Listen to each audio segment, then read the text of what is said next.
ও আপু, আবারও কই হারিয়ে গেলে? আয়না ধ্যান থেকে ফিরতেই ইয়ানার দিকে তাকিয়ে বলল, কিছু না, তুই তোর রুমে যা। ঠিক আছে। তবে ইয়ানা চলে গেল না, ওখানে চুপ করে দাঁড়িয়ে রইল। কি হলো, কিছু বলবি? আপু জানো কি হয়েছে? আয়না চোখ জোড়া কিছুটা ছোট ছোট করে বলল। কি হয়েছে? ইয়ানা উৎসুকভাবে আয়নাকে বলতে লাগলো। আপু জানো, ভিকে সেই রাতের কনসার্টে একটা মেয়ে চড় মেরেছে। আয়না মুখ স্বাভাবিক হলো আর ভাবতে লাগলো, এই গাধিটা আর এই জীবনে একটা বিষয়ে বড় হলো না। ওই মাথা পাগলা লোকটার মধ্যে এরা পায়টা কি? আর এ তো মনে হয় জানেও না যে আয়নার চাকরিটা কোথায় হয়েছে। আর ও পাগলামো করবে দেখে ইমন ভাইয়ার কথাটাও বলিনি কখনো। অবশ্য ইমন ভাই নিজেই এই বিষয়টি গোপন রাখত, না হলে ভিকের বিয়ে হওয়ার সুবিধাতে তার পাগলা ফ্যানগুলো জীবন তেনা তেনা করে দেবে। আয়না কিছু বলার আগেই ইয়ানা আবারও বলল। আমি তো এই খবরটা জানতামই না। কাল স্কুলে গিয়ে দেখি এই কাহিনী। সবাই ওই বেডিরে গালাগালি করছে। কোন বেডি? মানে ওই যে মেয়েটা যে ভিকেকে মেরেছে। বিশ্বাস করো আপু, ওরে যদি একবার পাই তাহলে আমি মেরে মেরে একদম ঠেলে দিতাম। শয়তান বেডিটার সাহস কত! ভিকেকে মা। বাকিটা আর ইয়ানা বলে শেষ করতে পারল না, তার আগেই আয়ানা বিষম খেয়ে উঠল। কি হলো আপু, পানি খাবে? না, লাগবে না। আর তুই শুধু ওই মেয়েটাকেই কেন দোষ দিচ্ছিস? দেখিসনি ওই ভিকে একটা লোককে কিভাবে মারছিল? আয়নার কথাটা ইয়ানার পছন্দ হলো না, তবে সে এসব কথা শুনে অভ্যস্ত। তার বোন সবসময় ভিকেকে নিয়েই উল্টোপাল্টা কথা বলে, অথচ স্কুল থেকে ভিকের সব নিউজ নিয়ে আসার পর সে সব কিছুই আয়ানাকে বলে, না হলে তার পেটের ভাত নাকি হজম হবে না। এমনটা ইয়ানা নয়, আয়ানা বলে। আর প্রত্যেকবারই আয়ানাকে বাধ্য হয়ে এই ভিকের প্যাচাল শুনতে হয়। আর তুই দিন দিন কি হচ্ছিস বলতো? আমি এবার কি করলাম? কি করলাম মানে? সারা দিন ভিকে ভিকে করতে থাকিস। স্কুল থেকে এসে কখনো ভালো কাহিনী শোনাতে পারলি না। কি এক ভিকে! তুই স্কুলে পড়াশোনা করতে যাস নাকি ভিকে নিয়ে আলোচনা করতে যাস? কোনটা বলতো? তার উপর কিছুদিন পরপরই মহল্লার আন্টিরা, তোর সমবয়সী ছেলেগুলো, এরা এসে বিচার দেয়। কথায় কথায় মুখের মধ্যে মারামারি ঝগড়াঝাটি, এসব ছাড়া কিছুই নেই। পড়াশোনার কথা কি আদৌ মাথায় আছে নাকি ওটাও এগুলোর সাথে মিশিয়ে ভুলে গিয়েছিস? ইয়ানা এখন মনে মনে বলল। এই রে, আমার বোন তো এবার আমার পুরোই খেপে গিয়েছে। তবে মুখে বলল, কে কে তোমাকে এসব বলেছে? বলো একবার শুধু। কে কে বলেছে কেন হবে? কে কে বলেনি সেটা জিজ্ঞেস কর। আর আমি নাম বললে তো তাদের সাথে গিয়ে ঝামেলা করবি, তাই না? দেখ, ভালোভাবে বলছি তোকে, মাথা থেকে এসব গাজ গার্বেজ ছেড়ে ফেল। এখন মন দিয়ে পড়াশোনাটা কর, ভবিষ্যৎ ভালো হবে। গার্বেজ কেন বলছো? ওই একটু ভিকে। সেটাই বলছি, এইসব ভিকের চিন্তা ভাবনা মাথা থেকে ঝেড়ে ফেল। এতে তোর কোনো লাভ হবে না, উল্টো পড়াশোনায় ইফেক্ট পড়ছে, তোর নিজেরই ক্ষতি হচ্ছে। ঠিক আছে, আমি তোমার সব কথা শুনতে রাজি আছি, কিন্তু ভিকেকে ছাড়তে নয়। যদিও ইয়ানার প্রথম কথাটুকু শুনে আয়না খুশি হয়েছিল, কিন্তু পরবর্তী কথাটুকু শুনেই ওর মেজাজ খারাপ হয়ে গেল। কেন? ভিকে কি তোকে খাওয়ায় না ঘুরিয়ে নিয়ে বেড়ায়? ইয়ানা নির্বিকারে হেসে বলল। ওগুলো এখন কেন? ওসব তো হবে বিয়ের পর। আকস্মিকভাবে আয়নার ভ্রু কুঁচকে গেল। মানে? ইয়ানা একটু লজ্জা পাওয়ার ভঙ্গিমায় বলল। কেন? তুমি জানো না আমি তো ভিকেকে বিয়ে করব। আয়না বিস্মিত হয়ে বলল। তোর এখন বিয়ের বয়স হয়েছে। এখনই বিয়ে করছি নাকি? আর একটু বড় হই তারপর। আয়নার মেজাজ তুঙ্গে উঠে গেল। এই মেয়ের এসব কথাবার্তা তার সহ্য হয় না। মেজাজ গরম করে বলল। চোখের সামনে থেকে সর, এই মুহূর্তে সর বলছি, না হলে গালের মধ্যে এমন জোরে থাপ্পড় বসাবো যাতে আগামী 1 মাস আর মুখ দিয়ে ভিকের নাম উচ্চারণ করতে পারবি না। ইয়ানার বোনের কথায় যেন হাসি পেল। মুখ দিয়ে বলতে পারবো না তো কি হয়েছে? ভিকে তো সব সময় আমার মনের ভিতরেই থাকে। ওখান থেকে কিভাবে সরাবে মেরি বেহেনা? ইরা, বলে ধমক শুনে ইয়ানা তো দৌড়ে রুম থেকে পালালো। তবে যাওয়ার সময় হাসতে হাসতে বলল, নিজে করলে কিচ্ছু না, আর আমি শুধু বললেই দোষ। রেহান ভাইয়া শুধু ঠিক হয়ে যাক, তারপর বলবো তোমাকে তাড়াতাড়ি বিয়ে করে এই বাড়ি থেকে সরাতে। ইয়ানা চলে গেল তো ঠিকই, কিন্তু রেহানের কথা মনে হতেই আবারও তার মুড অফ হয়ে গেল। তবুও মুচকি হেসে বলল, ইনশাল্লাহ রেহানের কিছুই হবে না। তবে এসব চিন্তার মাঝে আবারও সেই চিন্তাগুলো এসে তাকে ভর করলো।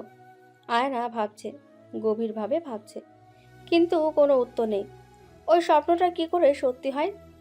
আর যদি সত্যি নাই বা হয়, তাহলে এখন যে সব ক্লু পাচ্ছে এসব কি? এগুলো তো শুধু তার অতিরিক্ত চিন্তার ফল হতে পারে না। আয়নার প্রথম সন্দেহের কারণ তার জামা।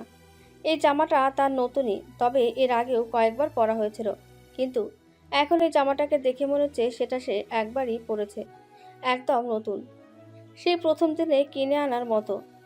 তবে এটা যদি তার অতিরিক্ত চিন্তা ভাবনার কারণই হয়, তাহলে তার চুল। আয়না আবারও নিজের চুলগুলো নাকের কাছে নিয়ে শুকে নিল। যা ভেবেছিল তাই, এই জিনিসটায় তার সন্দেহটাকে বাড়িয়ে তুলেছে। সে শ্যাম্পু করেছিল গত 2 দিন আগে। কাল বাড়িতে আসার পর ইয়ানা তাকে গোসলই করায়নি। সেখানে ও শ্যাম্পু করাবে কিভাবে? অথচ তার চুল থেকে দিব্যি শ্যাম্পুর গন্ধ আসছে। মনে হচ্ছে বেশি কিছুক্ষণও হয়নি যে শ্যাম্পু করেছে। নিজের গায়ের গন্ধ কেমন যেন অপরিচিত লাগছে। আর সর্বশেষ আরও একটা প্রশ্ন থেকে যাচ্ছে। কালকে বাড়ি ফেরার সময় আয়না ভিকের সাথে কোনো কথাই বলেনি, এমনকি তার বাড়ি কোথায় সেটাও তাকে বলা হয়নি। তাহলে ভিকে কিভাবে তার বাড়িতে নিয়ে আসছিল? অন্যদিকে ইমন ভাইয়া বলল তাদের অ্যাক্সিডেন্টটি এই মহল্লায় আসার সময় সেই চৌরাস্তায় হয়েছে, কিন্তু এই রাস্তা ভিকে কিভাবে চিনল? আয়না ভিকের অফিসে এসে ভিকের রুমের সামনে ঘোরাঘুরি করছে। ভেতরে যাওয়ার সাহস কোনোভাবেই হচ্ছে না। ভিকের রুলস অনুযায়ী সে না ডাকা পর্যন্ত তার রুমে কারো যাওয়া নিষেধ। যদি অতিরিক্ত কোনো প্রয়োজন হয় তবে যেতে পারবে, কিন্তু আয়নার তো তার মনের মাঝে থাকা প্রশ্নের উত্তর চাই।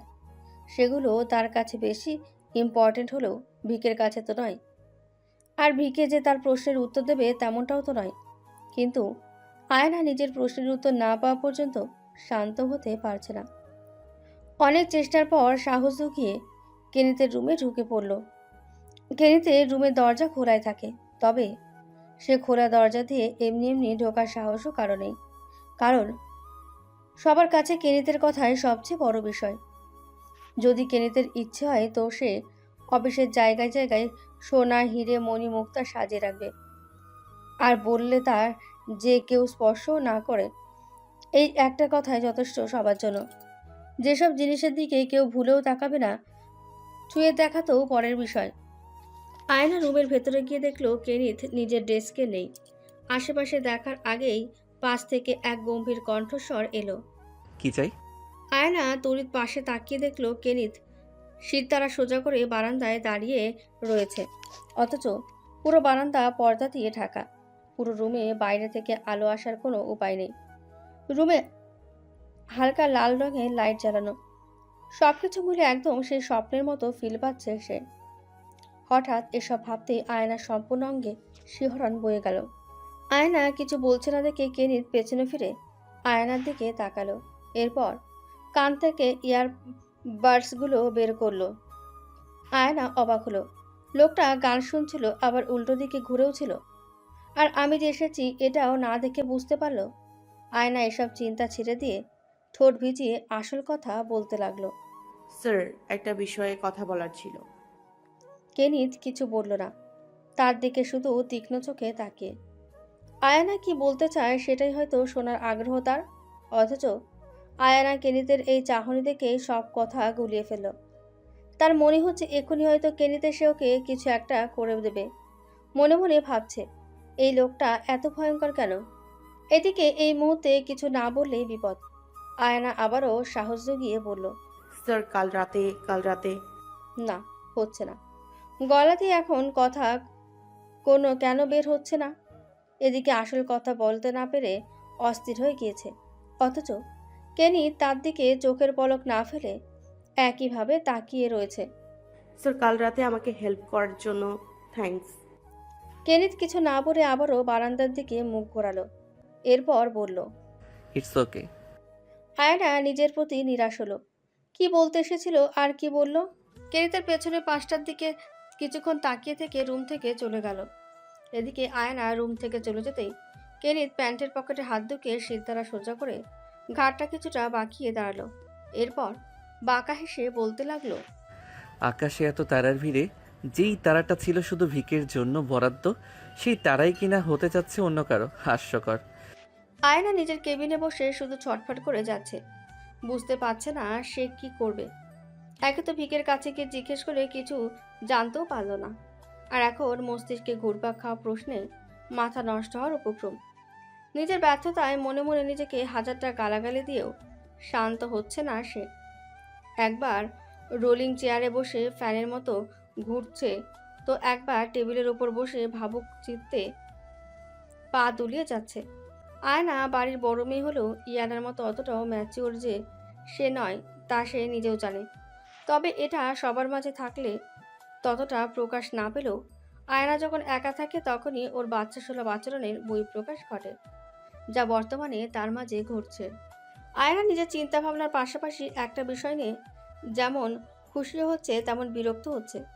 তার কাছে একবার মনে হচ্ছে ভিকের বিয়ের চাকরিটা তার জন্য একদম পারফেক্ট হয়েছে। প্রতি মাসে এতগুলো করে টাকা স্যালারি পাবে, অথচ এখানে তার কোনো কাজই নেই।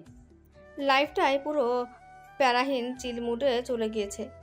তার মাথাতেও আসেনি যে এমন একটা জবে কোনো কাজকর্ম ছাড়াই এতগুলো টাকা স্যালারি পাওয়া যায়। তবে এই বিষয় নিয়ে যতটা খুশি হচ্ছে, তেমনি তার মতো কিছু এক্সট্রোভার্ট মেয়ের জন্য বিষয়টি অনেক বোরিং।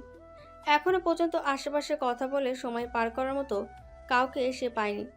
সবাই সবার কোনো না কোনো কাজে ব্যস্ত। এভাবে কেউ কাজ ছাড়া চুপচাপ হয়ে বাঁচতে পারে নাকি? আর তার মনেও হয় না এখানে তাকে আদৌ কিছু করতে দেওয়া হবে। ভিকে না হয় মানুষ নয়, সে দিনের বেলাকেও রাত বানিয়ে দিব্যি ঘন্টার পর ঘন্টা সময় পার করে, কিন্তু সে তো জলজ্যান্ত মানুষ। এমন জং ধরে যাওয়া যন্ত্রের মতন পড়ে থাকলে হবে নাকি? এর চেয়ে ভালো হয় না তাকে বাড়ি পাঠিয়ে দিক। পরক্ষণেই বিড়বিড় করে বলল, চুপ কর গাধি। এখানে তোর কাজ কি সেটা বুঝতে পারছি না, ভালো কথা। কিন্তু অফিসে বসে না থেকে বাড়ি গিয়ে ঘুমালে কি তোর শ্বশুর এসে মাস শেষে স্যালারি দিয়ে যাবে? হ্যাঁ, এর চেয়ে ভালো হবে বাইরে গিয়ে ঘুরে আসি। কথা বলার মতো কাউকে না কাউকে তো পেয়েই যাব। এই ভাবনাতেই আনন্দিত চিত্তে ধপ করে টেবিল থেকে নেমে বাইরে যাওয়ার উদ্দেশ্যে রুম থেকে বেরিয়ে পড়ল। বদ্ধ রুমটাকে খানিকটা অন্ধকার বানিয়ে নিজের ডেস্কের উল্টো দিকে চেয়ারে বসে নির্বিকারে তার মুখোমুখি সামনের দেওয়ালে রাখা একটা বড় কাচের ওয়ালমেটের দিকে নির্বিকারে তাকিয়ে রয়েছে কেনিত। জিনিসটা কেনিত যেখানে বসে থাকে তার ঠিক পেছনে দেওয়ালে লাগানো। জিনিসটাকে আর 5টা ওয়ালমেট হিসেবে বলা যাবে না। দেখতে অন্য সব ওয়ালমেটের মতো উপরিভাগ কাচের হলেও ভেতরে কোনো দৃশ্য কিংবা কোনো কারুকাজের ছোঁয়া নেই। জিনিসটা সম্পূর্ণ লাল আর কালো রঙের মিশ্রণে কাচের আয়তাকার সমতল বস্তু। তবে বিষয়টি আজ সবার নজরে এলেও এসব নিয়ে কেউ মাথা ঘামায়নি। ভিকে যেমন স্বাভাবিক তেমনি তার পছন্দগুলো যে অস্বাভাবিক হবে এটাই তো স্বাভাবিক, তাই নয় কি? কিন্তু এই জিনিসটার মাঝেও যে ভিকে একখানা রহস্য ঢুকিয়ে রেখেছে। ভিকের চোখে একখানা কালো রঙের চশমা। এই চশমাটা দেখতে অবশ্য অস্বাভাবিক নয়, বরং অন্য সকল স্বাভাবিক চশমার মতোই, তবুও এর একটা বিশেষত্ব রয়েছে, সাথে কানেকশন রয়েছে ওই অদ্ভুত দেখতে ওয়ালমেটের সাথে। মূলত এই চশমা পরেই ওই ওয়ালমেটের দিকে তাকিয়ে ভিকে স্টুডিও কিংবা তার প্রয়োজনীয় আরও সকল কিছুর ভিডিও সে নিজের কেবিনে বসে দেখে থাকে। অন্য সকলে যদি ওয়ালমেটটাকে খালি চোখে দেখে তবে সে কিছুই বুঝতে পারবে না, কিংবা তার কাছে বিষয়টি সাধারণই মনে হবে, কারণ ভিকের পরনে চশমা ছাড়া ওই ওয়ালমেটের ভেতরে চলতে থাকা কার্যক্রম কেউই দেখতে পারবে না। আর জিনিসটি মূলত কোনো ওয়ালমেট নয়, বরং ওটি একটি মনিটর স্ক্রিন, যাতে বেশিরভাগ সময় কেনিত অফিসের সিসিটিভি ফুটেজ দেখতে থাকে। অনেকে হয়তো ভাবতেই পারে নিজের অফিসে সিসিটিভি ফুটেজ দেখতে এত কলাকৌশলে কী প্রয়োজন। সত্যি তাই, কিন্তু এটা কেনিতের আপন মনের এক আজব কৌশল। এই পুরো অফিসে প্রত্যেকে জানে অফিস কিংবা স্টুডিওর কেবিনগুলো বাদে প্রত্যেকটি জায়গাতে সিসিটিভি লাগানো রয়েছে।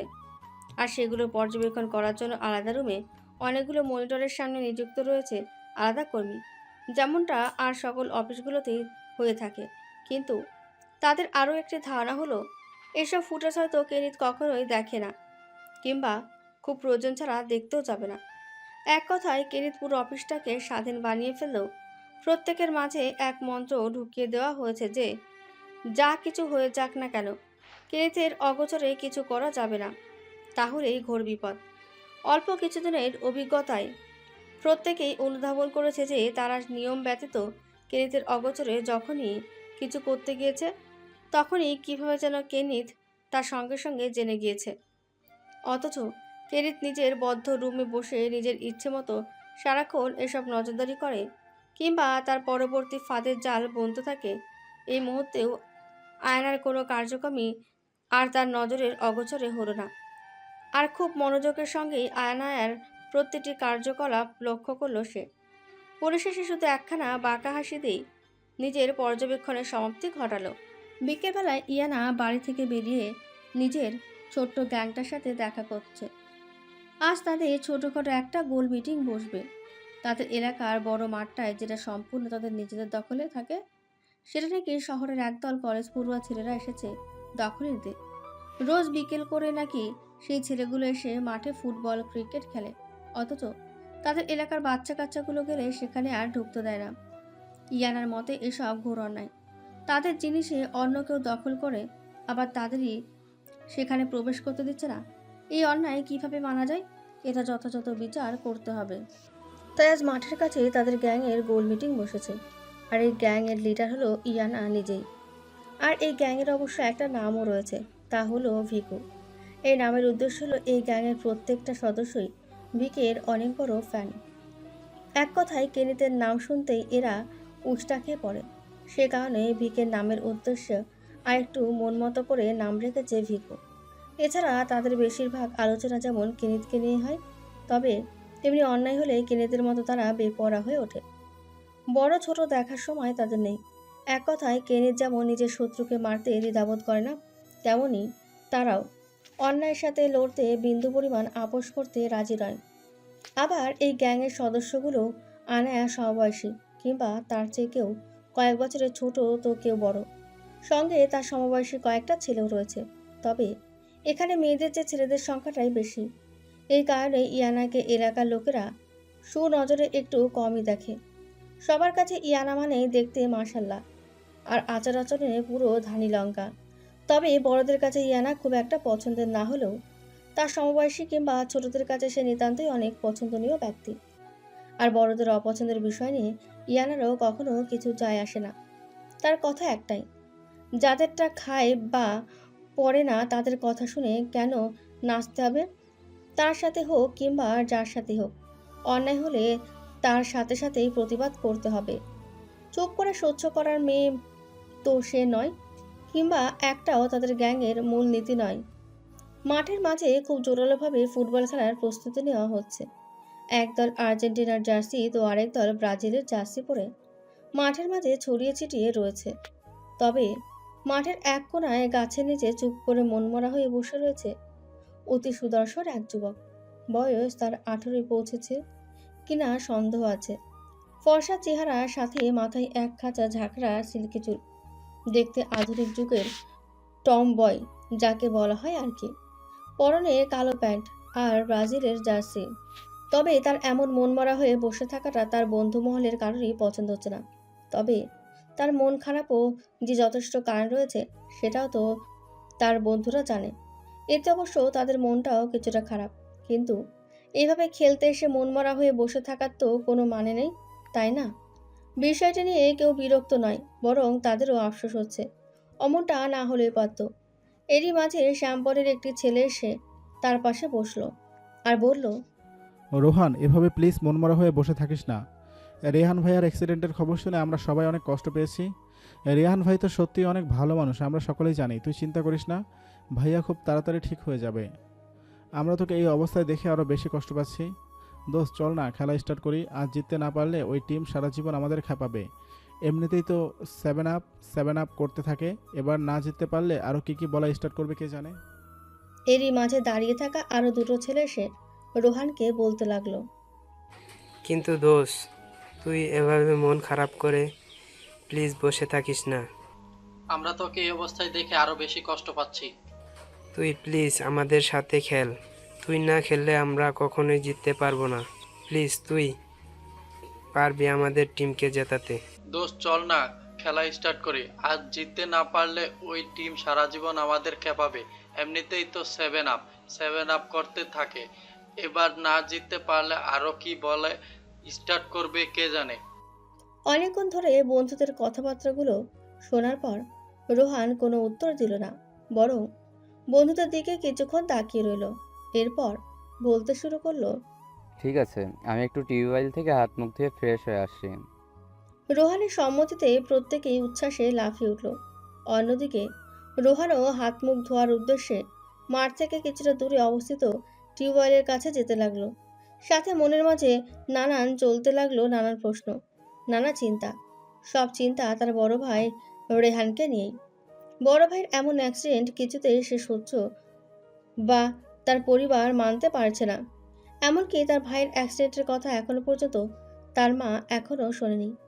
সে এই খবর জানতে পারলে পরিস্থিতি আরও কোন দিকে যাবে কে জানে। বড় ছেলের শোকে মা নিজেই অসুস্থ হয়ে যাবে, নয়তো ছেলের কাছে যাওয়ার জন্য পাগলামি করবে। রিহানের এই বিষয়টি ইমন, সে আর তার বাবা জানে। আপাতত আর কেউই এই বিষয়ে অবগত নয়। অন্যদিকে বাড়ি থেকে আসার আগে ইমন তাকে বলেছিল রিহান নাকি আগের থেকে কিছুটা সুস্থ। সে যেন বেশি চিন্তা না করে, অথচ তার চিন্তা পাহাড় যেন কমছেই না। প্রথমে তো খেলার জন্য আসতেই চাইছিল না, কিন্তু বন্ধুদের জোরাজুরিতে না এসেও পারল না। রোহান নিজের ভাবুক মস্তিষ্ক নিয়ে এগোতে এগোতেই হঠাৎ কারোর সাথে ধাক্কা লেগে তার ধ্যান ফিরে। সামনে তাকিয়ে দেখে এক অল্প বয়সী মেয়ে ঘাসের উপরে পড়ে আছে। হঠাৎ করেই কি হলো তা বুঝে ওঠার আগেই মেয়েটি তড়িৎ বসা থেকে উঠে দাঁড়িয়ে রোহানের মুখোমুখি হলো। আর কিছুক্ষণ রোহানের দিকে বিরক্তিকর চেহারা নিয়ে তাকিয়ে থাকার পর তা ধীরে ধীরে রাগান্বিত চেহারায় পরিণত হলো। অন্যদিকে মেয়েটা রাগান্বিত সুরে বলতে লাগলো। এই যে হ্যালো, কথা বলতে পারেন না? রোহান কিছু না বলে মেয়েটির কথায় কপাল কুঁচকাতেই মেয়েটি তা দেখে আবারও বলতে লাগলো। কথা বলতে না পারলে হ্যাঁ না ইশারায় কিছু তো বলুন, তবে অভিনয় করলে কিন্তু খুব খারাপ হয়ে যাবে। ইয়ানার কথা শেষ হওয়ার আগেই রোহান বলল। কথা বলতে পারি আমি। রোহানের সামান্য কথাটাও ইয়ানার কাছে হাস্যকর মনে হয়। মুহূর্তে নিজের রাগান্বিত চেহারাটাকে গায়েব করে মুচকে এসে কিছুটা তাচ্ছিল্যের সুরে বলল। বাপ রে, কথাও বলতে পারেন দেখছি। রোহান আবারও নিজের ভ্রু কুঁচকাল। মেয়েটির কথাবার্তা তার কেন যেন পছন্দ হচ্ছে না। সে একটু চঞ্চল স্বভাবের ছেলে হলে এই মেয়েটা তার অদ্ভুত লাগছে। কেমন যেন মাস্তান টাইপের ভাব, অথচ চেহারা কি সুন্দর, খুব বেমানান লাগছে তাকে। এদিকে রোহানের ভ্রু কুঁচকানো দেখে ইয়ানা বুকে হাত গুজে ভাব নিয়ে বলতে লাগলো। আমাকে ধাক্কা মেরে ফেলে দিলেন কেন এটা বলুন। মেয়ে দেখে ধাক্কা মারতে ইচ্ছে করে নাকি? ভুল করে মারলে তো নিশ্চয়ই সরি বলতেন, তা তো বললেন না। ইয়ানার কথা শুনে রোহান মনে মনে ভাবল, সে তো নিজের ইচ্ছে মতোই হাঁটছিল, তাহলে সে কখন ধাক্কা মারল? আমি ধাক্কা মেরেছি নাকি? ইয়ানা অবাকের সুরে বলল। আপনার মাথায় সমস্যা আছে নাকি? থাকলে বলতে পারেন, পাগল ভেবে মাফ করে দিব। এবার রোহানের সব চিন্তা ভাবনা উবে গিয়ে মেজাজ খারাপ হলো। মনে মনে ভাবলো এই মেয়ে বেশি কথা বলে। এই ভেবে ইয়ানার দিকে বিরক্তি নিয়ে তাকাতেই ইয়ানা আবারও বলল। ধাক্কাটা আপনিই মেরেছেন। আমি ধাক্কা দিলে মাটিতে নিশ্চয়ই আপনি পড়ে থাকতেন, আমি নই। ইয়ানার কথা রোহানের মস্তিষ্কে পৌঁছতেই রোহান নরম সুরে বলল। ও তাহলে সরি। ইয়ানা চোখ কুঁচকে রোহানের কাছে মুখটা কিছুটা এগিয়ে নিয়ে কিছুক্ষণ দেখে আর মাথাটা পেছনে নিয়ে এসে বলে। It's okay. আপনাকে দেখে পাগল তো মনে হচ্ছে না, তবে নেক্সট টাইম ভুল করলে নিজের দোষ ঢাকার চেষ্টা না করে সরাসরি সরি বলে দিবেন। নিজের ভুল স্বীকার করা খারাপ কিছু না। আর নেক্সট টাইম যদি কখনো মনে হয় আপনি এসব ইচ্ছে করে করেন, তাহলে একেবারে তোর মাধ্যম দিয়ে ছাড়বো। এখন আসি, ভালো থাকবেন। ইয়ানার শেষের কথায় স্পষ্ট হুমকি শুনে রোহান মুচকি এসে কেসে উঠল। মিস, আমি আপনার থেকে বয়স হয়তো বড় হব। তো বড় ছোট কিছু মানবো না।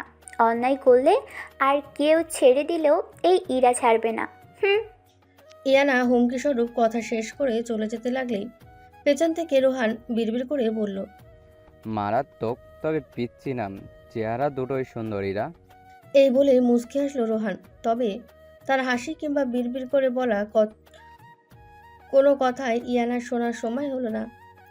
সে চলল তার গুরুত্বপূর্ণ গোল মিটিং বসালে। মুহূর্তেই আবারও চেনা পরিচিত এক বড় যুদ্ধ হয়ে গেল। ইয়ানা নিজের গোল মিটিং শেষ করে দলবল নিয়ে রোহানদের চলন্ত খেলার মাঠে গিয়ে খেলা থামিয়ে দেয়। ইয়ানার প্রথমে ভালো করে বললেও রোহানের কিছু বন্ধু তাদের কথা মানতে নারাজ। তারা এখন থেকে কিছুতেই সরবে না। অন্যদিকে ইয়ানাও শপথ নিয়েছে এদের এখান থেকে না সরিয়ে যাবে না। নিজেদের অধিকার নিজেদেরই বুঝে নিতে হবে। এক কথায় দুই দলের মাঝে কথা কাটাকাটি, ঝগড়া থেকে শুরু করে তা এক পর্যায়ে ইট পাটকের ছোড়াছুড়িতে রূপান্তর হয়। কেউ মাথায় আঘাত পায় তো কেউ হাতে পায়, তবে থামতে কেউ রাজি নয়। এক পর্যায়ে এলাকার লোকজন এসে দুপক্ষকে থামিয়ে বাড়ি পাঠিয়ে দেয়। আর এই বিষয়ে পরবর্তী সিদ্ধান্ত কাল হবে তা জানিয়ে দেওয়া হয়। একদিকে ইয়ানার গ্যাংয়ের মাঝে চলছে অসমাপ্ত যুদ্ধের জ্বলন্ত আগুন, অন্যদিকে আজকের অসমাপ্ত ম্যাচের জন্য রোহানের প্রত্যেকটা বন্ধুই রেগে আগুন হয়ে গিয়েছে। তবে রোহানের মাঝে কোনো হেলদোল নেই। শুরু থেকে শেষ পর্যন্ত তার নজর ছিল ইয়ানার উপর। তার কাছে ইয়ানা মেয়েটা একটা বিস্ময়কর বিষয় হিসেবেই দাঁড়িয়েছে। মেয়েটা অদ্ভুত, সত্যি অদ্ভুত, এক অদ্ভুত সুন্দর। আয়না নিজের রুম থেকে বেরিয়ে অফিসের আশপাশটা ধীরে ধীরে ঘুরে ঘুরে দেখছিল। উদ্দেশ্য তার কারোর সাথে বন্ধুত্ব তৈরি করে কথা গল্প আলাপের মাঝে চেষ্টা হলেও নিজের রুম থেকে বের হওয়ার পর আর মনে হচ্ছে না এমন কিছু হবে আজ। আয়না হতাশ হয়ে আশেপাশে তাকিয়ে দেখল সবাই সবার কাজে প্রচণ্ড ব্যস্ত। দুনিয়া উল্টে গেলেও তাদের কাজ ছাড়া যাবে না। তার সাথে কথা বলার বিন্দু পরিমাণ সময় কারোর হবে কি না সন্দেহ আছে। আয়না মনে মনে কয়েকবার রেহানের কথা ভাবল। একটু আগে ইমনের কাছ থেকে খবর নিয়েছে যে রেহান আগের থেকে অনেকটা সুস্থ। আশা করা যায় খুব তাড়াতাড়ি ও সুস্থ হয়ে যাবে। খবরটা শোনা মাত্রই সে যতটা খুশি হয়েছিল এখন ঠিক ততটাই মন খারাপ হচ্ছিল। এমন একটা পরিবেশে এসে সে পড়ে গিয়েছে ভেবে তবে মনে মনে নিজেকে সান্ত্বনা দিল। ফ্যামিলির জন্য জীবনে আরও অনেক বেশি স্যাক্রিফাইস করতে হবে, সেখানে আর এমন কি, নিজেকে মানিয়ে নে আনায়া। মনে মনে কথাটুকু বলে আনায়া মুচকে এসে নিজের কেবিনে ফিরে যেতে চাইল। পেছন থেকে একটা পুরুষালী কণ্ঠস্বর ভেসে এলো। Miss Ayana. আয়না পেছন ফিরে তাকাতে দেখলো একটা সুদর্শন পুরুষের পাশাপাশি তার চেয়ে হয়তো কিছুটা বয়সে বড় একজন মেয়ে দাঁড়িয়ে আছে। দুজনেই হাতে ধোয়া ওঠা কফির কাপ। ছেলেটির মুখে মুচকি হাসি থাকতেও মেয়েটা কেমন গম্ভীর চোখে আয়নাকে দেখছে না। আয়না মুচকি এসে ছেলেটির উদ্দেশ্যে বলল, জি আপনি? যাক, ভুল বলিনি। আমি আয়াস আর ও রুহি। তুমি কফি নিবে? তোমার জন্য এনেছি। হুট করে আয়নাকে ছেলেটি তুমি বলাই আয়না কিছুটা অপ্রস্তুত হয়ে পড়লেও বিষয়টিকে স্বাভাবিক ভেবেই আনায়া কফির কাপটা হাতে নিল। এরই মাঝে আয়াস আবারও বলতে লাগলো, বয়সে ছোট হবে তাই তুমি বললাম, কিছু মনে করো না। এই বয়সে বিকে স্যারের বিয়ে হয়েছ, সত্যি কংগ্রাচুলেশন। থ্যাঙ্কস। আনায়া মুচকি এসে কথা শেষ করে সাথে সাথেই কফি খেতে থাকা রুহি প্রচণ্ড তাচ্ছিল্যের সুরে বলল, যোগ্যতায় তো আর হতে পারিনি, নিশ্চয়ই ইমন ভাই কোনো ব্যবস্থা করে ওকে এই পজিশনে বসিয়েছে। যোগ্য জায়গায় অযোগ্য লোক। রুহি এমন কথা শুনে আনায়া কিছুটা অবাক হয়। অপরিচিত ব্যক্তির মুখে এমন কথা তো মানায় না। এই মেয়েটাকে তার প্রথমে মনে হয়েছিল মেয়েটা একটু অদ্ভুত, তবে তার সাথে এমন বিহেভ করার মানে কি? আসলে ভিকের বিয়ে যে আনায়া হয়েছে এটা শোনার পর থেকে তার আনায়াকে সহ্য হচ্ছে না। সে আনায়ের পূর্ব পরিচিত নয়, তবে ভিকের বিয়ে হওয়ার তীব্র ইচ্ছে ছিল রুহির। ভিকের প্রতি অন্যান্য মেয়ের প্রতি রুহির যথেষ্ট ফিলিংস কাজ করে। এমনকি তার ভিকেকে নিয়ে পাগলামি করতে গিয়ে স্বয়ং ভিকের কাছ থেকে একবার ওয়ার্নিংও পেয়েছে। অন্যদিকে আনায়ার প্রতি রাগের আরেকটা কারণ হলো এতদিন পর্যন্ত ভিকের সব বিয়ে ছেলেরা হলো, এই প্রথম কোনো মেয়ে আনায়ার বিয়ে হয়েছে, তাও আবার রুহির চিন্তা মাথায় রেখে। রুহির চিন্তা মতে আনায়ার মতো একজন এই বিষয় স্কিললেস মেয়ে, এটা নিশ্চয়ই তার কাছে সহজে মেনে নেওয়ার মতো কিছু নয়। তবে তার পছন্দ করা কিংবা ফিলিংসটা একপাক্ষিক নয়, বরং যে কোনো সুদর্শনের প্রতি তার মন আটকে যায়। যেমন এই মুহূর্তে আয়েশের আনায়ার সাথে কথা বলা কোনো কিছুই তার পছন্দ হচ্ছে না। অন্যদিকে রুহির স্বভাব সম্পর্কে আয়েশও জানে, এমনকি স্টুডিওর কম বেশি প্রত্যেকেই জানে রুহি কোন স্বভাবের মেয়ে। এই বিষয়টি ঘুরিয়ে দিতেই আয়াস আনায়ার সাথে নানা বিষয়ে গল্প আলাপ করতে লাগলো। আনার কাছেও বিষয়টি ভালো লাগলো না, সাথে আয়েশকেও তার যথেষ্ট ফ্রেন্ডলি আর ভদ্র মনে হলো। এরই মাঝে চুপচাপ কফি খেতে খেতে রুহি এক শয়তানি করতে গিয়ে তাতে নিজেই পড়ে গেল। দুজনের গল্প আলাপ তার সহ্য হচ্ছিল না, বিধায় এখানে থাকাটাও সে অহেতুক মনে করছিল। তাই যাওয়ার আগে ভুলবশত আনায়াকে ল্যাং করে ফেলে দেওয়ার চেষ্টা করতেই ভুলবশত আনায়া পড়ে না গিয়ে আনার হাতের আধখানা কফিটুকু রুহির জামার একপাশে পড়ে যায়। কফি ততটা গরম ছিল না, তবে ড্রেস নষ্ট হয়ে যায় রুহি অনেক বেশি রেগে যায়, সাথে পরিস্থিতিও নেয় এক ভিন্ন রূপে। অন্যদিকে আনায়া বুঝতেই পারল না তার সাথে এই মুহূর্তে হলোটা কি। রুহি চোখ গরম করে রেগে মেগে আনায়াকে বলল, হোয়াট দ্য হেল, এই মেয়ে চোখে দেখে না? চোখ অন্ধ নাকি? এটা কি করছো তুমি? আনায়া বুঝতে পারছে না সে কি বলবে। সে তো প্রথম থেকে এক জায়গাতেই দাঁড়িয়েছিল, উল্টো তো এই রুহি তাকে ধাক্কা দিয়েছে এমনটাই মনে হলো। আনায়া কিছু বলছে না দেখে রুহি আবারও কিছু বলতে গেলেই পাশ থেকে আয়াস তাকে থামিয়ে দিয়ে বলে, চুপ থাকো রুহি, এটা জাস্ট একটা অ্যাক্সিডেন্ট। ও তোকে ইচ্ছে করে মারতে যাবে নাকি? বিষয়টিকে নিয়ে আর সিনক্রেট করিস না।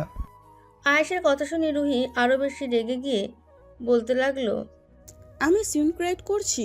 আমি? শোন আয়াস, তোদের অলওয়েজ মনে হয় সব দোষ আমারই, আর কারো কোনো দোষ থাকতেই পারে না। আর তা না হলে এখন আমার সাইড না নিয়ে এই দুদিনের এই অশুভ মেয়েটার সাইড নিচ্ছিস? আয়েশ অবাক হচ্ছে রুহির পাগলামো দেখে। কি পরিস্থিতিটাকে ও কি বানিয়ে ফেলছে। রুহির কণ্ঠস্বর সামান্য উচ্চ থাকলেও তা আশেপাশের লোকজন জড়ো করার মতো না।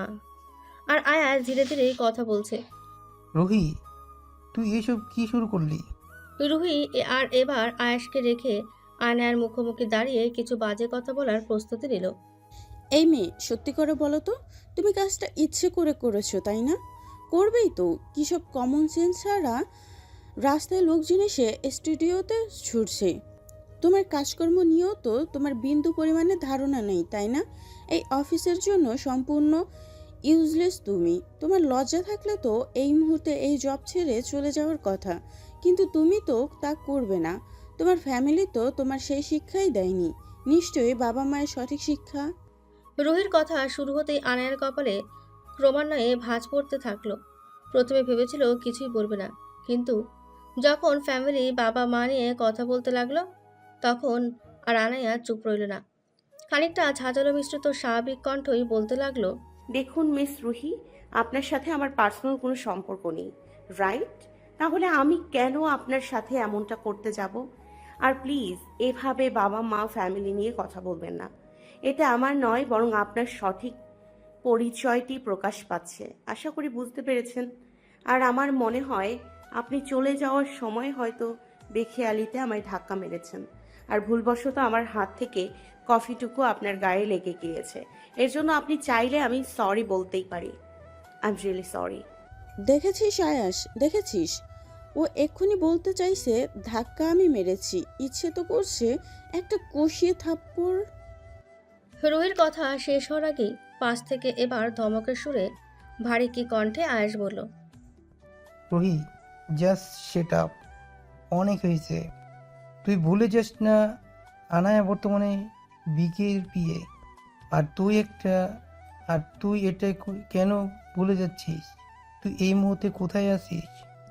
এই জায়গায় এইসব লেম সিন ক্রিয়েট করে নিজে বিপদ ডেকে আনতে চাচ্ছিস নাকি? বিকে স্যার যদি... আয়াস আর নিজের কথাটুকু সম্পূর্ণ করতে পারল না। তার আগেই তার চোখ পড়ে কিছুটা দূর থেকে তাদের দিকে আগমনরত ভিকের দিকে। আয়াস বিস্মিত কণ্ঠে নিম্নস্বরে রুহিকে বলল। রুহি বিকে? আয়াসের কথা শুনে রুহি আর আনায়া দুজনেই পেছনে তাকালো। রুহি ভূত দেখার মতো চমকে উঠে নিমেষে আয়াসকে ঘেঁষে ওর পাশে দাঁড়িয়ে পড়ল। আর আনায়া তার ভ্রু কুঁচকে একবার ভিকেকে তো একবার রুহিকে দেখতে লাগলো। রুহি আর আয়াস ভেবেছিল আজই হয়তো রুহির কাহিনী শেষ হয়ে যাবে, কিন্তু পরিশেষে এমন কিছুই হলো না। ভিকে যেই স্টাইলে অ্যাটিটিউড নিয়ে তাদের দিকে এগিয়ে আসছিল, ঠিক সেভাবেই তাদের পাশ কাটিয়ে সামনের দিকে চলে গেল। একবার ভুলেও দেখলো না তার পাশে তিনটে মানুষ আদৌ আছে কিনা। এবারের মতো বেঁচে গিয়েছে ভেবে রুহি দীর্ঘশ্বাস ফেলে সে জায়গা ত্যাগ করতে আয়াস আনায়ার উদ্দেশ্যে বলল। আনায়া, ওর সব পাগলামো প্লিজ মাথায় নিও না। ও দিন দিন পুরো পাগল হয়ে যাচ্ছে। এছাড়া সৌজন্যমূলক আরও কিছু কৈফত আনায়াকে শোনাতে লাগলো। আনায়াও আর বিষয়টিকে মাথায় রাখলো না। কাজ এসেছে আর ছোটোখাটো এমন ঘটনা ঘটবে, এটাই স্বাভাবিক, কিন্তু এতে মন খারাপ করে নিজের মুড নষ্ট করার কি দরকার। গভীর রাত, বিশাল বড় টিভি স্ক্রিনে আটকে রয়েছে একজোড়া চোখ।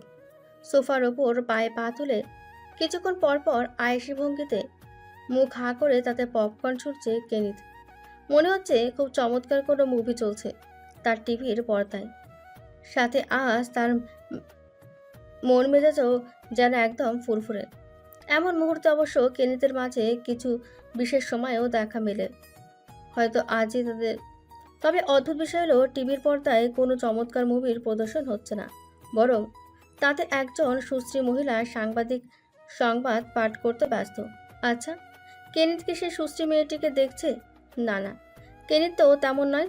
সে তো মেয়েটির মুখ থেকে সংবাদ পাঠ শুনতেই আগ্রহী। টিভির সেই সুশ্রী মেয়েটি চিন্তিত ভঙ্গিতে বলছে দেশের এক বিখ্যাত নামিদামি শিল্পপতি নিখোঁজের খবর। গত মাসেই নাকি তিনি নিজ কাজের উদ্দেশ্যে দেশের বাইরে গিয়েছিলেন। লোকটির পরিবারের বর্ণনা অনুযায়ী তিনি এখনও দেশে ফেরেনি, অথচ খবর মিলেছে তিনি গত 4 দিন আগে দেশে এসেছেন। অথচ চালনি করে দিয়েও তার খোঁজ মিলছে না। তিনি এখন উধাও। দেশের মানুষের কাছে তিনি অনেক ভদ্র আর সৎ লোক হিসেবে পরিচিত হলেও এবার মিলেছে ভিন্ন তথ্য। ধারণা করা হচ্ছে তিনি 4 দিন আগে যখন দেশে ফিরেছে ঠিক সেই রাতেই তাকে গায়েব করা হয়েছে শহরের দূরের এক জঙ্গলের পথ থেকে। তার লাইসেন্স করা গাড়িটা সেখানেই পাওয়া গিয়েছে, সাথে তার প্রয়োজনীয় কিছু জিনিসপত্র আর বিদেশ ফেরত জামাকাপড়ের ব্যাগ। তবে এসবের মাঝে সবচেয়ে গুরুত্বপূর্ণ বিষয় হলো এসবের পাশাপাশি একটা ছোট কালো সুটকেস পাওয়া গিয়েছে, যাতে সাদ্দাম শেখ নামক সেই বিজনেস ম্যানেজার সারা জীবনের সকল কূটনৈতিক কাজের প্রমাণ খুব সুন্দর সজ্জিতভাবে রেখে দেওয়া হয়েছে। তার করা ন্যাশনাল কিংবা ইন্টারন্যাশনাল সকল অনৈতিক কাজকর্মের সাথে ড্রাগস ও অস্ত্র চোরাচালানের পাশাপাশি নারী ব্যবসারও স্পষ্ট প্রমাণ পাওয়া গিয়েছে। প্রত্যেকের ধারণা বদলে গিয়েছে এসব দেখে। তারা ভাবতেও পারছে না তার মতো লোক বহু বছর ধরে এসব কাজ করে যাচ্ছে। তবে তার গায়েব হওয়ার পেছনে এটা তো নিশ্চিত যে কোনো সুকৌশল সম্পূর্ণ তারই কোনো শত্রু এই কাজ করেছে, কারণ সুটকেস থেকে শুরু করে তার গাড়ির আশেপাশে কিংবা সম্পূর্ণ জায়গাতেই আগন্তুকের খোঁজ মিলবে এমন কোনো প্রমাণ পাওয়া যায়নি। এছাড়া ঘটনাটি যে জায়গায় হয়েছে তা সম্পূর্ণ পরিত্যক্ত আর জঙ্গল এরিয়ার রাস্তায়। অমন জায়গায় অত রাতে সাদ্দাম শেখ কোন কাজে গিয়েছিল তা তো জানা যায়নি। তবে আগন্তুকের দেখা মিলবে এমন কোনো সিসিটিভি কিংবা লোকসমাজের অস্তিত্ব সে জায়গায় নেই। সুটকেস কিংবা গাড়ির কোনো অংশে সাদ্দাম ব্যতীত পাওয়া যায়নি অন্য কোনো আগন্তুকের ফিঙ্গারপ্রিন্ট। কাঁচা রাস্তায় নেই কোনো গাড়ির টায়ারের ছাপ, আর ছিল কিনা তাও বোঝা যাচ্ছে না। কেন রাস্তার মাঝে এঁকে রাখা হয়েছে নানা রকমের চিত্রকর্ম। তাছাড়া কাজটি একজন নাকি বহুজনে করেছে তা বলা মুশকিল। পুলিশের মাথা ঘুরপাক খাচ্ছে এই কেসের সমাধান করতে, কারণ পুলিশের কাছে কিছুদিন পরপরই এই ঘটনা ঘটেছে, অথচ পুলিশ কিছুই করতে পারছে না। আগন্তুকের খোঁজ মিলবে এমন কোনো ক্লু না পেয়ে বরাবরের মতো তারা আবারও হতাশ।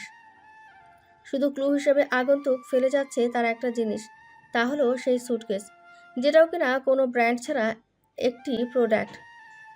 সর্বশেষে সম্পূর্ণ সংবাদ পাঠ শেষ হলেই কেনিত উঠে দাঁড়ালো। এরপর এগোতে লাগলো তার বিশাল বড় বাড়ির একপাশে দেওয়ালের দিকে। দেওয়ালের সাথে লাগানো নানা রকমের ইউনিক আর এক্সপেন্সিভ শোপিস আর ইউনিক কিছু ওয়ালমেট। তবে দেওয়ালের এক পাশটাকে দেখে মনে হচ্ছে জায়গাটায় বেশি সময় পার হয়নি, নতুন করে রং করা হয়েছে। শুধু রং নয়, বরং মনে হচ্ছে খুব নিখুঁত করে প্লাস্টার করে তাতে সুন্দর করে রঙের প্রলেপ দেওয়া হয়েছে। কেনিতের পরনে শুধু একটি কালো ট্রাউজার, বিস্তৃত খালি বুক, সাথে চুলগুলো ঘাড় পর্যন্ত এলোমেলো হয়ে ছড়িয়ে ছিটিয়ে, মুখের কোণায় বাঁকা হাসি। কিছুক্ষণ দেওয়ার সেই পাশটার দিকে তাকিয়ে থাকার পর তার বাঁকা হাসিখানা আরও অনেকটা বিস্তৃত হলো। আর কিছুক্ষণে হুট করেই কেনিত হালকা করে দেওয়ালের সাথে ঠোঁট লাগিয়ে চুম্বন করে সেই জায়গার প্রস্থান করলো। কেনিতের বিশালবহুল বাড়িখানা শহরের কোনো নামি দামি ভিআইপি এরিয়ায় নয়, যেমনটা তার স্টুডিও। ভিকের বাড়ি আসলে কোথায় তা কেউ জানে না। শহরের একটা নামি দামি ভিআইপি ফ্ল্যাট তার নামে রয়েছে, আর সবাই জানে সে সেখানেই হয়তো থাকে। তার এই বাড়ির খবর তার ইন্ডাস্ট্রির বড় বাপের লোকজন জানলেও এই বাড়িতে আসার সাহস কেউ করবে না। তারা সবাই জানে এই বাড়িটি কেনিতের হলেও এখানে সে কিংবা কেউ থাকে না। আর এখানকার এক বড় শক্তিশালী ক্ষমতার জন্য এই বাড়িতে ভিন্ন কারো আসার কোনো ক্ষমতা কিংবা পারমিশন নেই। বাড়িটি শহর থেকে অনেকটা দূরে এক নির্জন এলাকায় অবস্থিত। বাড়ির আশেপাশে লোকজনের চলাচল খুবই ক্ষীণ। কেনিতের বাড়ি থেকে অনেকটা দূরে দূরে জনবসতির আস্তানা। খুব প্রয়োজন ছাড়া কেনিতের বাড়ির রাস্তায় কেউ যাওয়া আসা করে না। তবে বাড়িটা প্রত্যেকেরই কাছে খুবই আকর্ষণীয়, দেখতে অসাধারণ আধুনিক কারুকার্যে ঘেরা। এমন জায়গায় বিশাল বড় এরিয়া, এমন বাড়ি সত্যি দুর্লভ।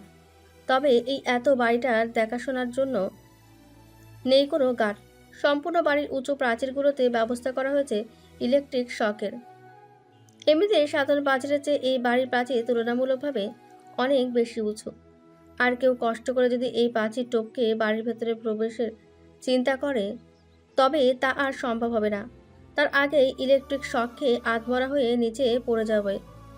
এমনিতেই এই উঁচু প্রাচীরের দরুনে বাইরে থেকে লোকজন বাড়ির উঁচু মাথাটুকু ছাড়া কিছুই দেখতে পারেনি। বাড়ির ভেতরে কি রয়েছে তা দেখার সৌভাগ্য মনে হয় কেনিত বাদে আর কারোরই নেই। আর এই বাড়িতে কখন কি ঘটে তার খবরও সকলের কাছে অজানা। কেনিত নিজের বাড়ির এক বিশেষ স্থানের দিকে এগোতে লাগলো। সে যতই সামনের দিকে এগোচ্ছে ততই অত্যন্ত ভয়ঙ্কর আর হিংস্র কণ্ঠস্বর ভেসে আসছে। একটা সময় পর কেনিত বিশেষ স্থানে পৌঁছাতেই দুটো হিংস্র কুকুর তার দিকে এগিয়ে এলো। তাদের হাতে পাশে মোটা মোটা লোহার শিকল বাঁধা। দেখতেও দানব আকৃতির বিশাল বড় বড়, সাথে প্রচণ্ড ক্ষুধার্ত। কেনিত ওদেরকে দেখে মুচকি হাসলো। এই কুকুর দুটো দেশীয় কোনো কুকুর নয়। কেনিত বিদেশ থেকে এই দুটোকে নিয়ে এসেছে প্রায় কয়েক বছর হলো। তখন থেকে এরা দুজন কেনিতের কুকর্মের সঙ্গী। কেনিত হেসে বলতে লাগলো, খিদে পেয়েছে, ওয়েট করো, খাবার এখনই নিয়ে আসছি। এই বলেই কেনিত পাশেই রান্নাঘরে চলে গেল। দুটো বিশাল ফ্রিজের মাছ থেকে একটি ফ্রিজ খুলে সেখান থেকে খানিকটা মাংস বের করলো। এরপর সেগুলোকে স্টেক রাখার মতন খুব যত্ন সহকারে রেখে সেগুলো কুকুর দুটোর সামনে খেতে দিল। মুহূর্তে হিংস্র জানোয়ারের মতন খাবারের ওপর দুমড়ে পড়ল কুকুর দুটো। আর কেনিত আয়েসি ভঙ্গিতে রকিং চেয়ারে বসে ওদের খাওয়া দেখতে দেখতেই কুকুর দুটোর উদ্দেশ্যে বাঁকা হেসে বলল, আর একটু কষ্ট করো, খুব তাড়াতাড়ি নতুন শিকার আসছে। একদম কচি ফ্রেশ মাংস। তারেক শিকদার হুইল চেয়ারে বসে রয়েছে। আনায়া ভার্সিটির জন্য তৈরি হয়ে বাবাকে একবার নিজ হাতে খাইয়ে দিচ্ছে। অন্যদিকে ইয়ানাও স্কুল ইউনিফর্ম পরে একদম ফিটফাট হয়ে ডাইনিং টেবিলে খাবার খাচ্ছে। অন্যদিকে ফরিদা ঘর বাড়ি গোছানোর টুকটাক কাজ করে নিচ্ছে। এমনিতেই দুই বোন সবসময় বাড়িঘর একদম পরিষ্কার আর ফিটফাট রাখে। তবু ফরিদা যখনই এই বাড়িতে আসে তখনই তার কাজ হলো কিছু না কিছু একটা করবেই। এবারও তার ব্যতিক্রম হলো না। তবে এরই মাঝে হঠাৎ বাড়ির বাইরে এলাকার কয়েকজন লোকজন জড়ো হয়ে ডাকাডাকি শুরু করতে লাগলো। বাড়ির বাইরে থেকে এত আওয়াজ শুনে আয়ানা ফরিদাকে দরজা খুলে দিতে বলল। মুহূর্তেই কয়েকজন লোক এসে তাদের বাড়ির ভেতরে ঢুকে পড়ল। হঠাৎ এত লোকজন দেখে আনায়া ভ্রু কুঁচকাল। একবার সন্দেহ নিয়ে পিছন ফিরে ইয়ানার দিকে তাকিয়ে দেখল সে একদম নির্বিকারে নিজের খাবার খেয়ে যাচ্ছে। দেখে মনে হচ্ছে যেন কিছুই হয়নি। এরই মাঝে এলাকার কয়েকজন মধ্যবয়স্ক লোকেরা বলতে লাগলো, দেখো আনায়া, তোমার বাবা অসুস্থতায় তাকে কিছু বলেও লাভ হবে না, তাই বরাবরের মতো তোমাকেই বলতে হচ্ছে, দয়া দয়া করে তুমি এসবের সমাধান করো। তারেক শিকদার সহ আনায়া আর ফরিদাও উৎসুক দৃষ্টিতে তাকিয়ে। আবার কিসের সমাধান? আনায়ার একবার মন বলছে ইয়ানা হয়তো কিছু করেছে, আবার মন বলছে এলাকার লোকজন তো আগে থেকেই তাদের দেখতে পারে না, তারা কিছু করুক বা না করুক দলবল নিয়ে তো বাড়িতেই হাজির হয়। আজ হয়তো তাদের কোনো পাকাথানে মই পড়েছে কে জানে। আয়না বিষয়গুলো নিয়ে বিরক্ত, তবে সম্পূর্ণ স্বাভাবিক থেকেই ভদ্রতার সহিত বলতে লাগলো, চাচা কি হয়েছে একটু খুলে বলবেন প্লিজ? কি হয়েছে কি হয়নি সেটা বলো। তোমার এই আদরের বোনকে সামলাও, ওর কর্মকাণ্ডের জন্য তো এলাকায় টিকতে পারছি না। আয়না ভ্রুকুচকে ইয়ানার দিকে তাকালো। মনে মনে যা ভেবেছিল, নিশ্চিত কিছু একটা গন্ডগোল করে এসেছে, অথচ হাবভাবে মনে হচ্ছে বেচারি ভাজা মাছ উল্টে খেতে জানে না। পায়ের আগা থেকে চুলের গোড়া পর্যন্ত দুধে ধোয়া তুলসী পাতা। আনায়া নিজের কণ্ঠস্বর গম্ভীর করে ইয়ানাকে ডাকলো, এরা এদিকে আয় বলছি। এনারা সব কি বলছে? আবার কি করেছিস তুই? আপু, খাবারটা কি শেষ করে যাব নাকি? এক্ষুনি আয়। ইয়ানা আধখানা রুটিটা রেখে হাত ধুয়ে বোনের কাছে এসে দাঁড়ালো। বিস্তৃত এক মুচকি এসে বলল, বলো আপু, কি বলবে? কি বলবো মানে? কি করেছিস তুই? এনারা বাড়িতে তোর নামে নালিশ কেন নিয়ে এসেছে? ইয়ানা নির্বিকারভাবে বলতে লাগলো, তা আমি কি করে জানবো? মানুষে পিছনে লাগা ছাড়া এনাদের কোনো কাজকর্ম আছে নাকি? ইরা, বেশি হয়ে যাচ্ছে কিন্তু। এনারা সবাই তোর বয়সে অনেক বড়। তো বড় হয়েছে দেখে কি তারা কোনো অন্যায় কিংবা ভুল করতে পারবে না নাকি? আর এমনিতেও তুমি আমার কথা এখন শুনবে না, যা বলবো তাই তোমার কাছে ভুল মনে হবে। তুমি বরং এনাদের কাছেই শোনো, তারা এখানে কেন এসেছে। আনায়া কিছু বলতে যাবে তার আগেই সে লোকদের মাঝে একজন বলতে লাগলো, ঠিকই বলেছো, ওকে আর কিছু বলতে হবে না, যা বলার আমরাই বলছি। এরপর আর কি? কাল বিকেলে ঘটা সব ঘটনা আনায়াকে লোকজন মিলে শোনাতে লাগলো। তবে পুরো ঘটনাতেই সব দোষ ইয়ানাকে দিতে লাগলো। ইয়ার নতুন কি? এই জন্য ইয়ানা এসবে পাত্তা দেয় না। অন্যায় প্রতিবাদ করলেও ঘুরে ফিরে সব দোষ ইয়ানাকেই দেওয়া হবে। আপাতত এলাকাবাসীর নালিশ কিছুটা এরকম, আনায়া, তুমি তোমার বোনকে সামলাও, না হলে এই মেয়ে নিজে তো পুরোপুরি বিগড়ে গিয়েছে, এখন আমাদের মহল্লার ছেলে মেয়েগুলোকেও বিগড়ে দিচ্ছে। তুমি বলো, ওর মতো আমাদের এলাকার আর কোনো মেয়ে আছে নাকি যে মাস্তানদের মতো অতগুলো ছেলে সঙ্গ নিয়ে ঘুরে বেড়ায়? আমাদের তো মাথাতেই ঢোকে না, তোমার মতো মেয়ের একই মায়ের পেটের বোন অমন হয় কি করে? তখনই ইয়ানা তাচ্ছিল্যের হাসি হেসে বলতে লাগলো, তো আপনারা কি ভেবেছিলেন আমার বোনের মতো আমিও ভোলাবালার সুশীল মেয়ে হব, যাতে আপনারা আমাদের যখন ইচ্ছে তখন ধুয়ে যেতে পারেন? আর এমনিতেই কাল আমি কোনো অন্যায় কিছু করিনি যে আপনারা আমার বাড়িতে এভাবে দলবল দিয়ে নালিশ জানাতে হবে। ইনায়া, আপু তুমি। আনায়া, ভালো করে বলছি, এই মেয়েকে সময় থাকতে সামলাও, এমনিতেই বিগড়ে গিয়েছে। আর দুদিন পর আর একে হাতের কাছেও পাবে না, কোথায় কি করে বেরাবে কে জানে, এমনিতেই সারাদিন জোয়ান জোয়ান ছেলে নিয়ে ঘুরে। এবার ফরিদা বলতে লাগলো, এই যে মিয়া, তুমি ক্যারা গো এই বাড়ির মাইয়াদের চরিত্র নিয়ে কথা তোলো? আনায়া আপনাদের সম্মান দিয়ে বাড়িতে এখনো দাঁড়ায় থাকতে দিয়েছে দেখে যা ইচ্ছা তাই বলে যাচ্ছেন। তুমি কামের বেড়ে চুপ থাকো। শিকদার বাড়ির মানুষ আদর যত্ন করে দেখে মুখে খই ফুটতে শুরু হয়েছে। খাও তো মানুষের বাড়ি কাম কইরা। কষ্ট কইরা কাম কইরা খাই, মানুষের মতো হারাম খাইতে যাই না। ওই ফরিদা, এবার কিন্তু বেশি। পরিস্থিতি খারাপ হচ্ছে বিধায় আয়ানা কিছু বলবে তার আগেই ইয়ানা বলতে লাগলো, ও চাচা, ও চাচা, অন্যের মেয়ে চরিত্র নিয়ে কথা বলার আগে নিজের বাড়িতে খোঁজ নিন, অনেক কিছুই জানতে পারবেন। মানে কি বলতে চাও তুমি? আমার মেয়ে তোমার মতো নাকি? ইয়ানা তাচ্ছিল্যের হাসি হেসে বলল, না না, আমার মতো হবে কেন? আমি তো ভালো না, এই জন্যই তো অতগুলো ছেলের সঙ্গে নিয়ে ঘুরি। আপনার মেয়ে তো ভদ্রচিতভাবে প্রতিপালিত কোকিল কণ্ঠী সুশীল কন্যা, এই জন্যই মনে হয় টিউশনির অলিগলি চিপাই চাপাই সর্বক্ষণ তার লীলা খেলা চলে, তাই না? আমি মাইয়া এত কিছু বুঝি না, বাইরে বাইরে সারা দিন ঘুরে বেড়াই, তো এই জন্য মাঝে মধ্যে এদিক ওদিক নজর চলে যায় আর কি। ইয়ানা কথা শেষ করে মুচকি মুচকি হাসতে লাগলে বোনের এমন কথাবার্তা শুনে আয়না ওকে জোরে ধমক দেয়। তবে ইয়ানার মুখ থেকে হাসিখানা আর যায় না। অন্যদিকে ফরিদাও আঁচল দিয়ে মুখ ঢেকে মুচকি মুচকি হেসে চলেছে। তানের শিকদার থম মেরে হুইল চেয়ারে বসা। আর আনোয়ার নিজের মেয়ের সম্পর্কে এসব শুনে সম্পূর্ণ হতবিহল। আনোয়ার কিছু বলছে না বিধায় পাশ থেকে তার বয়সী আরও একজন ইয়ানার উদ্দেশ্যে বলতে লাগলো। ও তাই নাকি চাচা? তা আপনার মেয়েকে একটু জিজ্ঞেস করবেন কয়েকদিন পর তাকে এত এত জুয়েলারি, ঘড়ি, জামা এসব কে দেয়?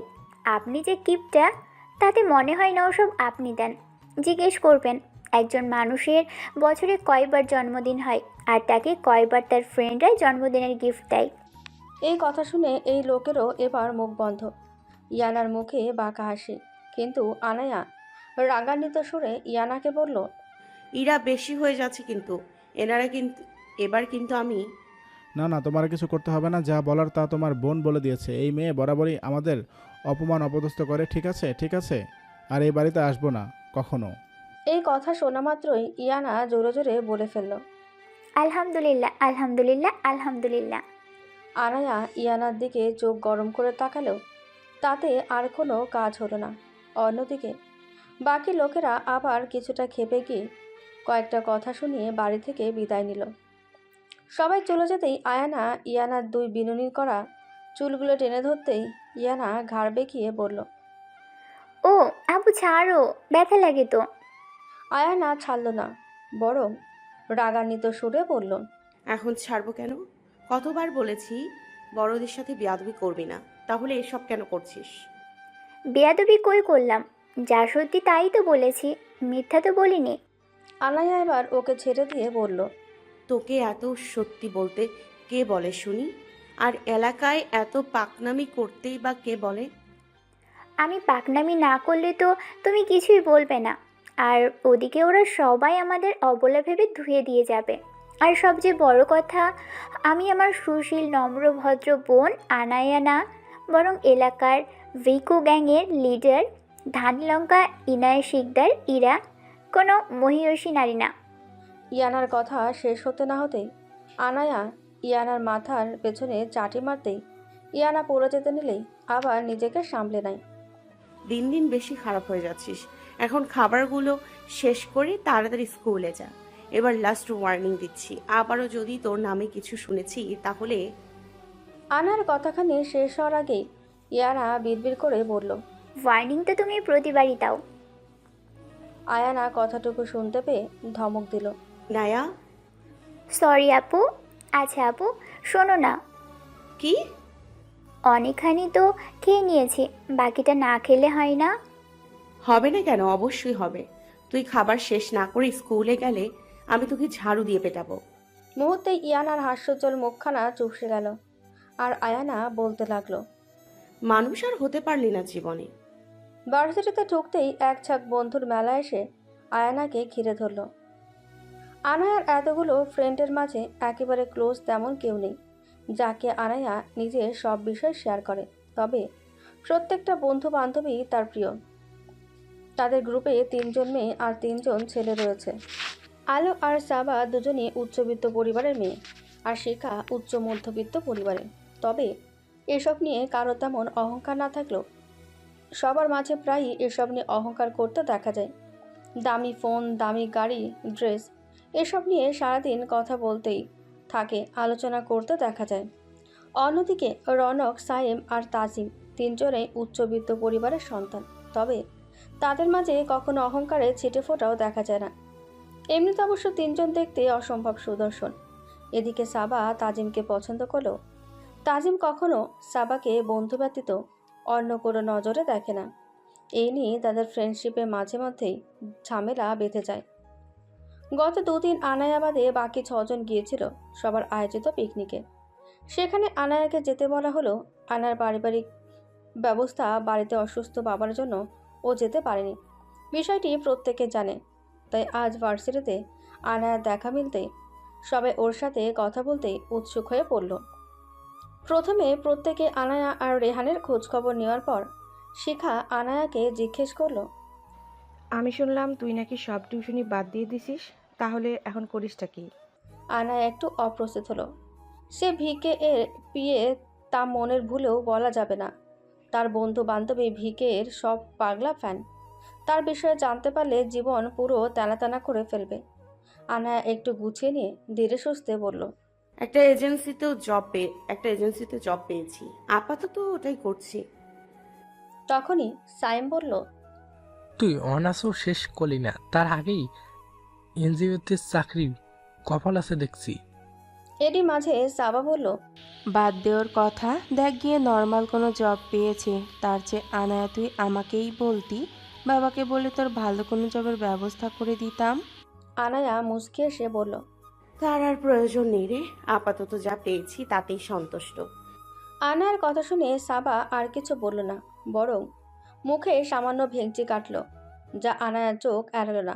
তবে এসবে আনায়া কখনোই কিছু মনে করে না। সে জানে তার বান্ধবীটা কেমন। 4:30টার দিকে ভিকের অফিসে পৌঁছাতেই খবর এলো কেনিত আনায়াকে তার কেবিনে ডেকেছে।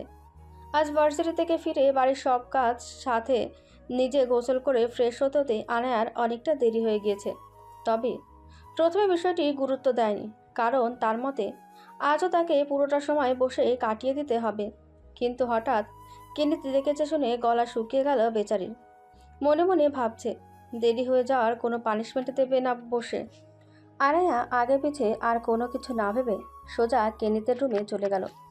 গিয়েই দেখতে পেল প্রথমে কেনিতের দর্শন। পায়ের উপর পা তুলে ফোনে স্ক্রল করেছে।